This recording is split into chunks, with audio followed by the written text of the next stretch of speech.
পুত্ৰৰ মৃত্যুৰ বেদনা মাতকৈ কোনে ভালকৈ বুজিব। মই যিমান বুজিম তাতকৈতো নাৰ্ছ বাইদেউসকলে বেছিকৈ বুজিব, কাৰণ প্ৰত্যেকগৰাকী নাৰ্ছ বাইদেৱে মা হয়।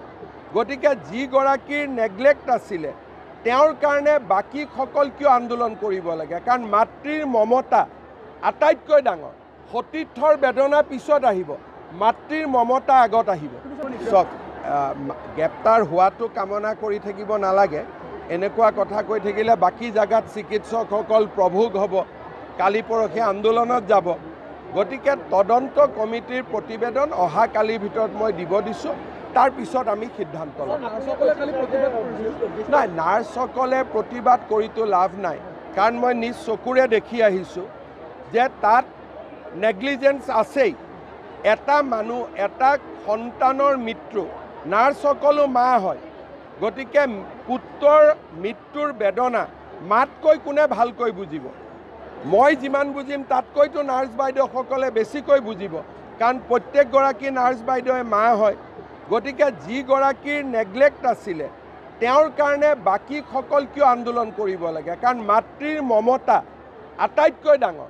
সতীৰ্থৰ বেদনা পিছত আহিব, মাতৃৰ মমতা আগত আহিব। কোনো কম নাই। মই মেডিকেল কলেজত মই 12 বছৰ মন্ত্ৰী আছোঁ, মোতকৈ ভালকৈ কোনেও নাজানে।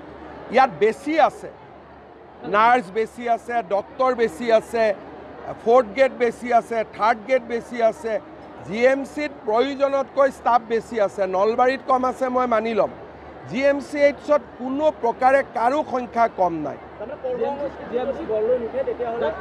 চক এনেকুৱা মই কওঁ যে ইমান ডাঙৰ হস্পিটালত কেতিয়াবা কেতিয়াবা এনেকুৱা ঘটনা আপুনি একেবাৰে নহয় বুলি ক'ব নোৱাৰে।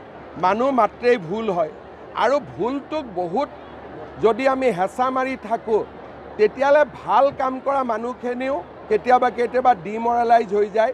সেইকাৰণে বস্তুটো ৰাজহুৱা বিতৰ্ক বা এটা TRPৰ পইণ্ট কৰিব নালাগে। যিমানখিনি ক'ব লাগে মুখ্যমন্ত্ৰী হিচাপে আমি কৈছোঁ, একশ্যন লৈছোঁ, পিতৃৰ লগত মই কথা পাতিছোঁ, আৰু যি দোষী তাৰ ওপৰত আমি শাস্তি ল'ম। ইয়াক এটা বেলেগ পৰ্যায়লৈকে লৈ যাব নালাগে। এইখন GMCখন মন্ত্ৰী সভা নেকি, প্ৰিন্সিপালৰ ট্ৰেন্সফাৰ নহয়, মই ইমানটো কৈ দিলোঁ। সেইটো লৈ জল্পনা কল্পনা কৰি থাকিব নালাগে। আপোনালোকে এটা দুৰ্ঘটনাকে ইমান ডাঙৰ কিয় কৰি দিছে, তেতিয়াহ'লে মানুহ হস্পিটালতে নাহিব।